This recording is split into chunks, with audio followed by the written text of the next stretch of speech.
Imagine o céu, um lugar de luz e perfeição, onde todos os anjos louvam e servem a Deus em total harmonia. Mas em meio a essa paz celestial, surge um conflito inimaginável.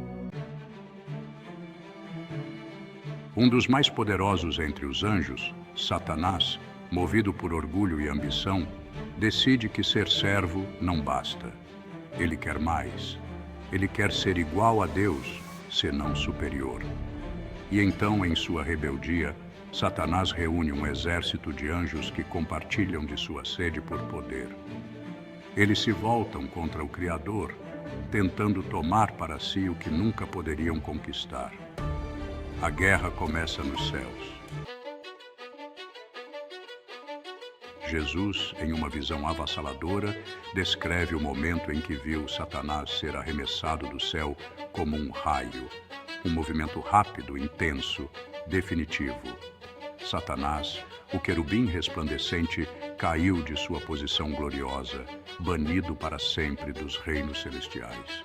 Sua queda foi não apenas uma derrota, mas uma separação eterna da presença de Deus. E assim Satanás, agora um inimigo declarado, não desaparece.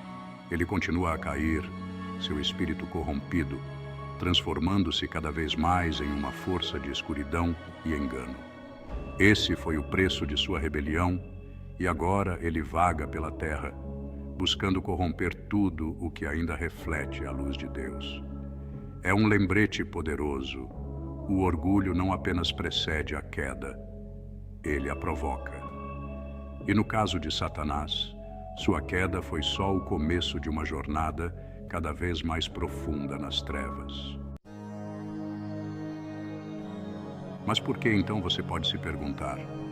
Deus não destruiu Satanás ali mesmo no momento de sua rebelião? A resposta está enraizada no mistério da criação divina e no próprio propósito de Deus. Satanás, como os anjos que o seguiram, foi criado como um ser espiritual. E diferente da mortalidade dos humanos, os espíritos não morrem. Eles são eternos. Destruí-lo não era uma opção, porque a essência de sua criação era imortal. Mas mais do que isso, Deus, em sua infinita sabedoria, permitiu que Satanás continuasse a existir, mesmo em sua queda. E isso não foi um erro ou um descuido. Foi parte de algo maior. Deus é soberano sobre tudo, inclusive sobre o mal. Embora Satanás esteja em guerra contra tudo o que é bom, Deus usa até mesmo essa rebelião para seus propósitos. É difícil de imaginar, mas o mal que Satanás semeia no mundo não é fora do controle de Deus. Na verdade, Deus, em sua justiça e bondade, consegue transformar o que Satanás faz para trazer à tona o bem maior. Pense na tentação, por exemplo. Através dela, a humanidade tem a chance de escolher entre a luz e a escuridão, entre a lealdade a Deus ou a corrupção. Cada ato de resistência ao mal é uma vitória que fortalece os justos. Cada momento de queda e arrependimento mostra a graça de Deus se revelando em nossas vidas. Então, Satanás continua seu papel de adversário, de tentador, mas cada movimento que ele faz, cada plano que ele trama, é transformado por Deus em uma oportunidade de redenção, de crescimento, de fortalecimento da fé. Até a própria rebelião de Satanás, que parecia um ato irreversível de maldade, não é o fim. É apenas uma parte da história maior que Deus está escrevendo. Uma história onde o bem, no fim, triunfa sobre o mal. E assim, Satanás não foi destruído, mas transformado em um instrumento involuntário para a glória de Deus, mesmo em sua rebeldia. Agora chegamos a um ponto crucial nessa narrativa cósmica, o livre-arbítrio. Deus, em sua infinita sabedoria, deu a todas as suas criaturas, anjos e humanos, a liberdade de escolha. E isso, essa dádiva do livre-arbítrio, é o que verdadeiramente define nossa relação com o Criador. Sem escolha, o amor seria forçado, seria uma obrigação. Mas Deus não queria um amor mecânico, um amor que fosse imposto. Ele queria um amor genuíno, espontâneo, e isso só é possível quando há a liberdade de escolher. Satanás e seus anjos também receberam essa liberdade. No início, eles eram seres perfeitos, criados para glorificar e servir a Deus. Mas com o livre-arbítrio veio a possibilidade de rejeitá-lo. Satanás usou essa liberdade para se rebelar, para se distanciar da luz e se lançar nas trevas.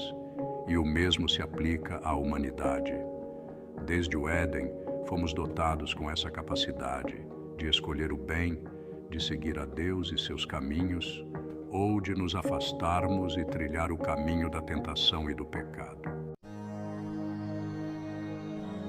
O livre-arbítrio é um presente poderoso, mas também é uma responsabilidade imensa. Você vê, é através dessa liberdade que o verdadeiro amor se manifesta. Deus não queria servos robóticos, incapazes de decidir. Ele desejava um relacionamento baseado na escolha, no desejo de segui-lo por quem ele é, e não apenas por quem ele poderia forçar a ser. Satanás, ao cair, fez uma escolha. Ele escolheu se opor à bondade de Deus, e a consequência dessa escolha foi a separação, a escuridão. Mas para nós, humanos, o livre-arbítrio ainda oferece a oportunidade de redenção. Nós temos a capacidade de escolher a luz, de voltar para Deus, mesmo quando caímos. Cada escolha que fazemos, cada momento de tentação resistida ou superada, é uma expressão desse dom divino. O livre-arbítrio é, em última análise, o que torna nosso amor por Deus autêntico. E é por isso que Deus permitiu que Satanás e os anjos tivessem essa escolha, mesmo sabendo dos riscos. Porque sem essa liberdade, o amor seria vazio. Com ela, o amor se torna a maior força do universo. No princípio, antes mesmo do tempo ter um nome, existia o paraíso, um lugar de beleza e luz inimagináveis. E entre os anjos destacava-se Lúcifer, a estrela da manhã. Ele era o mais belo, o mais poderoso. Sua luz brilhava mais forte do que qualquer outra. Lúcifer era a perfeição, um testamento do amor e poder do Criador. E Deus o favorecia acima de todos os outros. A transformação de Lúcifer foi gradual, um lento envenenamento de seu espírito outrora puro.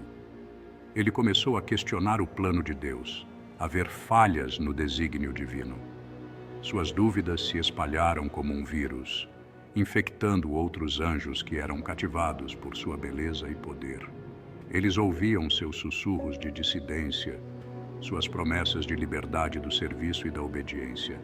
Ele falava de uma nova ordem, um reino onde eles não seriam mais servos, mas governantes.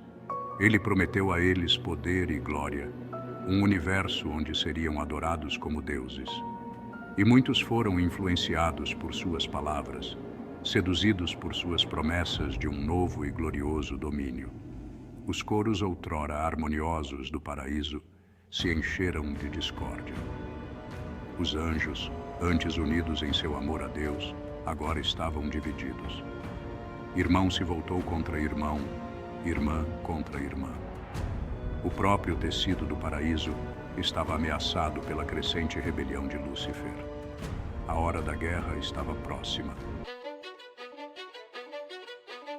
Lúcifer, agora consumido pelo orgulho e ambição, reuniu seus seguidores. Ele se pôs diante do trono de Deus, sua forma outrora luminosa, agora distorcida pela escuridão. O brilho da estrela da manhã havia desaparecido, substituído por um fogo frio e malévolo. Ele se declarou igual a Deus, exigindo a mesma adoração e obediência. Sua voz, antes repleta da música das esferas, agora ressoava com o som do trovão. Suas palavras ecoaram pelos corredores celestiais, sacudindo os próprios alicerces do paraíso. Ele desafiou a autoridade de Deus, incitando os anjos que o seguiam a se levantarem e reivindicarem seu lugar de direito como governantes do cosmos. Um silêncio pairou sobre o paraíso quando Lúcifer terminou sua proclamação. Os anjos, tanto os leais quanto os rebeldes, aguardavam com a respiração suspensa pela resposta de Deus. Mas o Todo-Poderoso não puniu Lúcifer. Em vez disso, ele falou com uma voz cheia de tristeza e decepção. Lúcifer havia feito sua escolha. A batalha se espalhou pelos céus, uma tempestade de fúria e fogo celestiais. Anjo lutava contra anjo, suas espadas brilhando como relâmpagos, seus gritos ecoando pelos reinos celestiais. Miguel, um farol de luz radiante, liderou o ataque contra as forças das trevas de Lúcifer. As próprias estrelas tremiam enquanto os dois exércitos se enfrentavam. Por um tempo, parecia que nenhum dos lados prevaleceria. Mas Lúcifer, apesar de todo o seu poder, havia cometido um erro fatal. Ele havia subestimado o poder do amor de Deus e a lealdade inabalável de seus anjos. Lentamente, inexoravelmente, a maré da batalha começou a mudar. Miguel, fortalecido pela graça de Deus, lutava com a fúria de uma tempestade justiceira.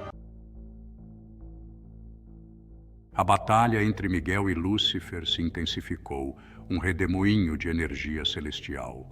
Miguel, com o rosto severo, mas determinado, lutava com a força de Deus ao seu lado. Ele aparava cada um dos golpes de Lúcifer, seus próprios ataques alimentados por uma fúria justa. Lúcifer, sua beleza agora uma zombaria grotesca de sua antiga glória, lutava com o desespero de quem sabia que estava enfrentando a derrota. Com um golpe final que abalou a terra, Miguel derrubou Lúcifer. O anjo caído, seu poder quebrado, sua beleza desaparecida, foi expulso do paraíso, lançado no abismo junto com as legiões de anjos que o haviam seguido. A guerra no paraíso havia terminado, mas a batalha pelas almas dos homens apenas começara. Expulso para a recém-criada terra, Satanás, o anjo caído agora conhecido como o Diabo, examinou seu novo domínio. Ele viu a beleza da criação de Deus, a inocência da humanidade. E ele sabia exatamente como se vingaria. Ele se aproximou de Eva, a primeira mulher no jardim do Éden. Ele se disfarçou de serpente, sua voz um sussurro sedutor que prometia conhecimento e poder. Ele tentou Eva com o fruto da árvore proibida, a árvore do conhecimento do bem e do mal. Ele brincou com a curiosidade dela, seu desejo por algo mais. Eva, seduzida pelas promessas da serpente, sucumbiu à tentação. Ela comeu o fruto proibido e deu um pouco a Adão. E com aquele único ato de desobediência, o pecado entrou no mundo. O paraíso que Deus havia criado estava perdido. A humanidade foi banida do jardim, forçada a labutar e sofrer em um mundo agora manchado pelo pecado e pela morte. Séculos se passaram e Satanás continuou sua campanha contra a criação de Deus. Ele sussurrava tentações nos ouvidos de reis e rainhas, seduzia os justos e se deleitava no caos e no sofrimento que se seguiam em seu despertar. Então, Deus enviou seu único filho, Jesus, ao mundo. Jesus, nascido de uma virgem, era a encarnação do amor e da graça de Deus. Ele veio à Terra para oferecer salvação à humanidade, para libertá-la das correntes do pecado que Satanás havia forjado tão cuidadosamente. Satanás, vendo Jesus como uma ameaça ao seu domínio, procurou destruí-lo. Ele tentou Jesus no deserto, oferecendo-lhe poder e glória em troca de sua lealdade. Mas Jesus resistiu, sua fé em Deus inabalável. Sem se deixar abater, Satanás continuou a agir por meio de agentes humanos, manipulando eventos para provocar a queda de Jesus. Enquanto Jesus estava pendurado na cruz, pregos perfurando sua carne, uma coroa de espinhos cravada em sua testa, Satanás deve ter sentido uma onda de triunfo. Ele finalmente havia silenciado o único ser que representava uma ameaça real ao seu poder. Mas Satanás, em sua arrogância, havia mais uma vez subestimado Deus. A morte de Jesus não foi o fim, mas o começo, pois no terceiro dia ele ressuscitou, vencendo a morte e quebrando as correntes do pecado que mantinham a humanidade cativa. Com sua ressurreição, Jesus redimiu a humanidade, oferecendo-lhe a vida eterna por meio da fé nele. A vitória de Satanás durou pouco, uma zombaria vazia do verdadeiro poder. Embora derrotado, Satanás não desistiu de sua luta. Ele continua a travar guerra contra a humanidade, usando todas as armas à sua disposição: tentação, dúvida, medo, ódio e desespero. Ele age por meio de agentes humanos, inspirando atos de violência, crueldade e ganância. Ele promove a divisão, semeando a discórdia entre indivíduos, comunidades e nações. Ele ataca os fracos, os vulneráveis, os perdidos. Ele oferece a eles falsas promessas de felicidade e realização, conduzindo-os por um caminho de destruição. Mas mesmo nos momentos mais sombrios, a luz de Deus continua a brilhar. Ele oferece esperança aos desesperados, consolo aos aflitos e força aos cansados.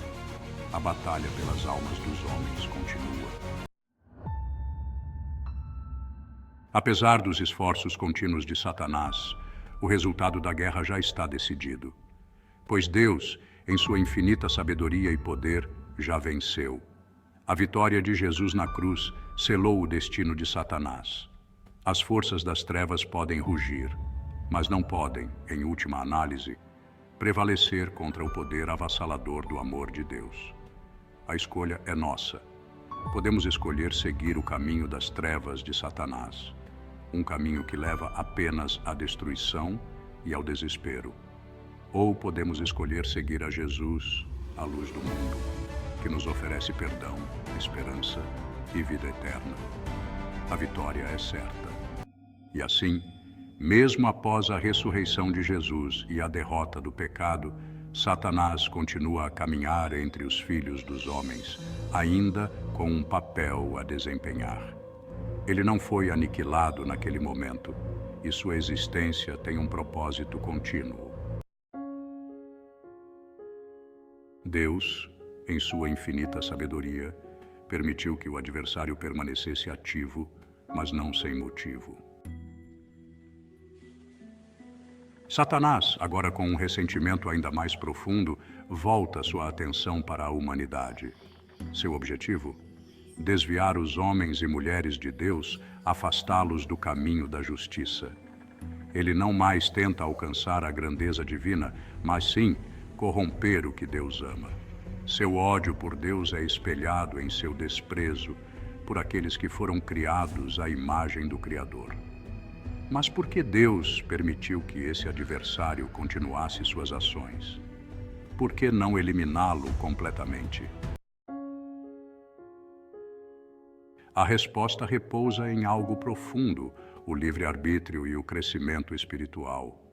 Cada ser humano, tal como os anjos outrora, foi dotado de escolha, o poder de seguir a Deus ou de se desviar de seu caminho.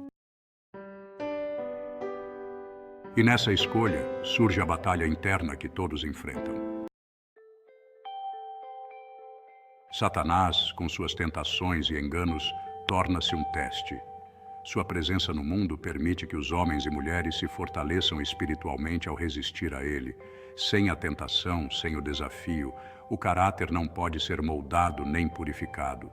Deus usa o inimigo para refinar seu povo, permitindo que eles cresçam em sabedoria, fé e obediência. Cada vez que alguém resiste às mentiras de Satanás, mais forte se torna sua conexão com o divino. E assim, Satanás, mesmo sem perceber, serve a um propósito maior. Ele é como a pedra áspera que, quando enfrentada, polirá a joia do espírito humano. mas seu tempo é limitado. Ele e seus demônios foram mantidos vivos até o momento designado, o dia do julgamento final.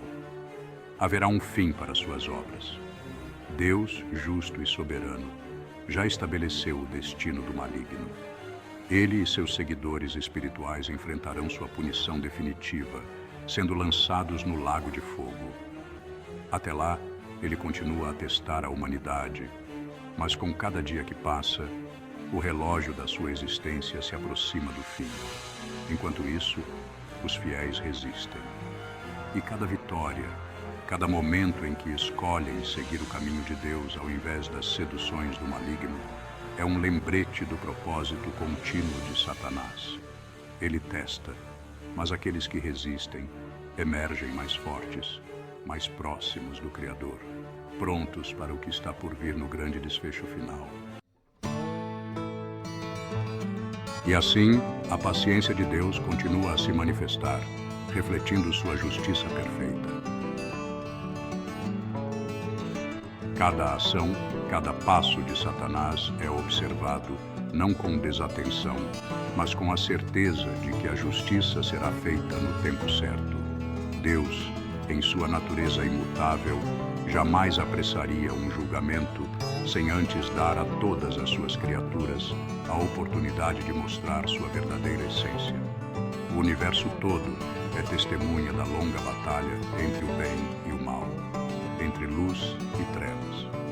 Mas Deus, sendo justo, sabe que não pode simplesmente eliminar Satanás sem o julgamento final. As leis que ele estabeleceu devem ser seguidas. Isso não é fraqueza ou complacência, é a profundidade de sua justiça. O Criador age conforme princípios eternos, onde a liberdade de escolha é respeitada até o último momento. E neste dia, quando os justos forem recompensados e os ímpios receberem a justa retribuição, a paciência de Deus será compreendida. O julgamento será o momento da verdade final, onde o caráter de cada um será revelado. Ali, as ações de Satanás não serão mais ocultas pelas sombras, mas expostas à luz da justiça divina. Enquanto esse dia não chega, a humanidade continua em sua jornada, enfrentando o mal, mas sabendo que o tempo de julgamento se aproxima.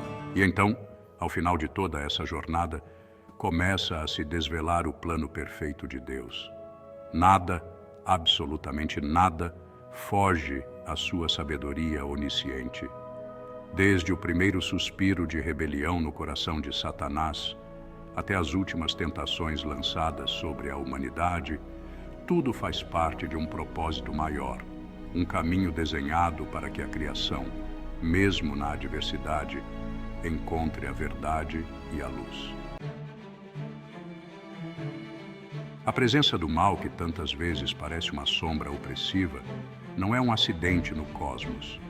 É, na realidade, uma ferramenta, uma oportunidade para que as almas humanas cresçam, se fortaleçam e descubram a profundidade de sua fé. Cada tentação, cada desafio, cada dor traz consigo a possibilidade de uma vitória espiritual. O mal que procura destruir torna-se, paradoxalmente, o terreno fértil onde o bem pode florescer. E Deus, que tudo vê, acompanha cada batalha silenciosa no coração dos homens, aguardando o momento em que, por escolha própria, seus filhos se voltem para Ele.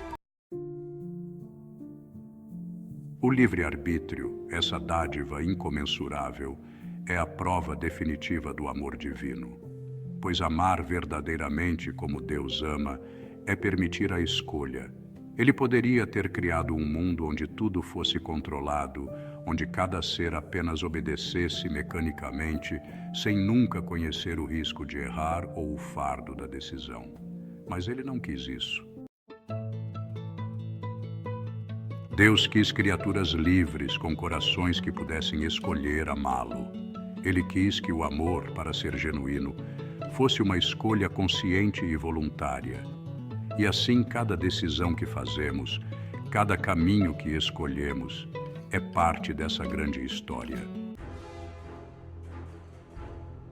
Deus, que nos deu a liberdade de escolha, nos observa com paciência e amor, sabendo que essa mesma liberdade pode nos levar para perto dele ou para longe. É a beleza e o mistério do plano divino, que no fim das contas, ele não nos força, mas nos convida. O propósito final de toda essa luta, de toda essa tensão entre o bem e o mal, é a revelação de quem realmente somos e de quem escolhemos ser.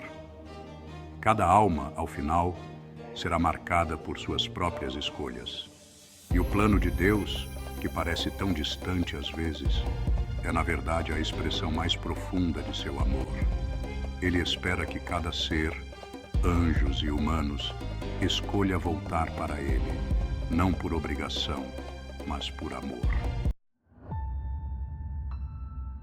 O mal, com suas garras afiadas, não triunfará, porque Deus, em sua sabedoria, usou até mesmo as ações de Satanás para fortalecer a fé daqueles que resistem. No fim, o mal é apenas uma passagem, um teste no caminho da eternidade. A vitória do bem, a vitória de Deus, está garantida. E o livre-arbítrio continuará sendo o presente mais valioso que Ele nos deu. O plano de Deus é perfeito. A jornada continua, e a cada passo, o universo se aproxima daquele dia glorioso em que toda a criação reconhecerá a profundidade do amor de Deus, o poder da escolha e a sabedoria divina que nunca falha. E assim, diante de tudo que foi revelado, as palavras finais se transformam em uma prece, um sussurro da alma que se volta para Deus, em busca de força, sabedoria e gratidão. Senhor Deus, Criador de todas as coisas, em Tua infinita sabedoria e amor nos deste o livre-arbítrio. Sabemos que, ao longo desta jornada, enfrentamos muitas tentações e desafios, mas é através delas que crescemos e nos aproximamos de Ti. Por isso, humildemente, Te pedimos, Senhor, dá-nos a força necessária para resistir às seduções do mal que se apresentam no caminho. Que nosso coração seja forte e firme, que nossos olhos estejam sempre voltados para a Tua luz e que mesmo nas sombras encontremos a coragem para escolher o bem. Dá-nos, ó Pai, a sabedoria que só vem de Ti, que possamos usar esse presente inestimável do livre-arbítrio com discernimento, fazendo escolhas que Te honrem e que reflitam o Teu amor em nossas vidas. Em cada decisão, pequena ou grande, que o nosso desejo seja seguir Teus passos, sempre com reverência e gratidão. E acima de tudo, Pai, somos gratos. Gratos por Tua paciência, por Tua misericórdia, que nos envolve mesmo quando caímos. Sabemos que, apesar de nossas falhas, Tu esperas por nós com os braços abertos, prontos para nos acolher de volta. Que nunca nos esqueçamos da Tua bondade infinita, que não sejamos cegos ao Teu cuidado constante e que cada respiração nossa seja um tributo de amor e gratidão pela vida que nos deste. Concede-nos, Senhor, a capacidade de viver com propósito, escolhendo o caminho estreito que nos conduz a Ti e nos fortalece para que, no fim de tudo, possamos ouvir de Ti as palavras tão esperadas. Bem feito, servo bom e fiel. Em nome de Jesus, o Cristo que nos redimiu, nós oramos. Amém. E assim, com essa prece sincera, os corações se aquietam, confiantes de que, embora o caminho seja árduo, há sempre esperança no Senhor, há sempre força para continuar, e o amor divino nunca falhará.